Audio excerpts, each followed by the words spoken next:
धार जिले के बागनगर में आज भारी उत्साह और उत्सव का माहौल देखा गया जब बागनगर का एक बेटा भारतीय सेना में सूबेदार पद पर रहते 30 वर्षों की सेवा देकर रिटायर होकर अपने गृह ग्राम पहुंचा। यहां पर लोगों ने भारतीय सेना के हिस्सा रहे राजेंद्र बामनिया का आत्मीय स्वागत किया। जगह जगह हाथों में राष्ट्रीय ध्वज तिरंगा लेकर पुष्प वर्षा कर सैनिक राजेंद्र बामनिया का अभिवादन किया गया। इस दौरान एक सुसज्जित वाहन पर बिठाकर राजेंद्र बामनिया का भव्य चल समारोह भी निकाला गया। युवा, बच्चे, महिला, पुरुष हर कोई अपने गांव के रहने वाले वीर सपूत का सेना से रिटायर होकर गृह काम आने पर स्वागत के लिए आतुर नजर आया। राजेंद्र बामनिया 30 वर्षों तक भारतीय सेना में कार्य करते सूबेदार के पद से रिटायर हुए। 1998 से लगातार भारतीय सेना में थे। इस दौरान इन्होंने कारगिल की जंग भी लड़ी, साथ ही जम्मू कश्मीर, असम, पंजाब, राजस्थान, गुजरात सहित कई सीमावर्ती क्षेत्र में कठिन परिस्थितियों में बहादुरी से अपनी ड्यूटी निभाए।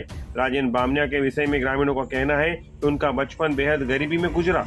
सेना में जाने के पूर्व वे नगर में मजदूरी किया करते थे और भारतीय सेना में जाकर उन्होंने बाग क्षेत्र का गौरव बढ़ाया है।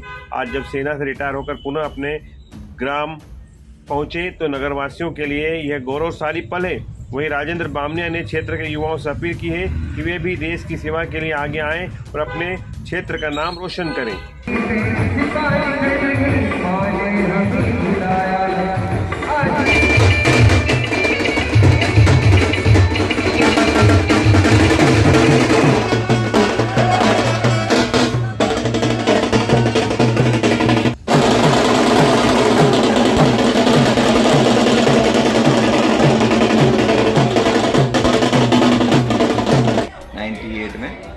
98 से लेके सन 2000 तक मैं श्रीनगर और कश्मीर वैली के अंदर पोस्टेड था।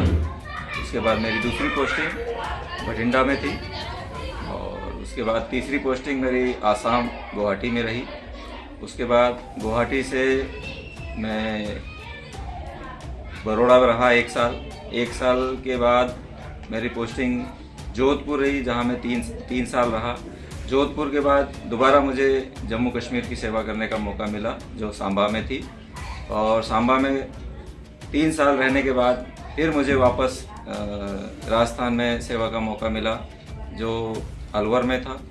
अलवर के बाद में मुझे दोबारा मौका मिला कुछ ऐसी पीस स्टेशन में मुझे मौका मिला जो कि कृष्ण नगरी मथुरा में था, और मथुरा के बाद फिर मुझे कश्मीर वैली में जाने का मौका मिला जो कि उधमपुर में था, और उधमपुर के बाद में फिर मुझे मौका मिला पंजाब में जो कि जलंधर में था, और जलंधर से उसके बाद में अभी मेरा सेवा समाप्त करके फिर मैं अपने पैतृक गांव बाग में आया। परिस्थिति वहाँ पे थी -30 से 40 डिग्री टेम्परेचर के बावजूद भी हमारे सैनिकों का न मनोबल कभी टूटा और ना ही हमारे साथियों का ऐसा मनोबल झुका जिसकी वजह से हमने जीत हासिल करी।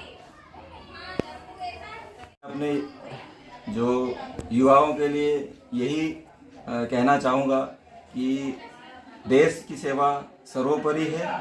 अगर देश की सेवा में सबसे बड़ी बात है, बहुत बड़ा त्याग और बलिदान करना पड़ता है। इसके लिए युवाओं को आगे आना चाहिए। बहुत साल हो गए हमारे इस एरिया से सेना में कोई भर्ती नहीं हुई है, जिसकी वजह से मैं युवाओं को कहना चाहूँगा कि युवा आगे आए और देश की सेवा में सहयोग करें। जय हिंद।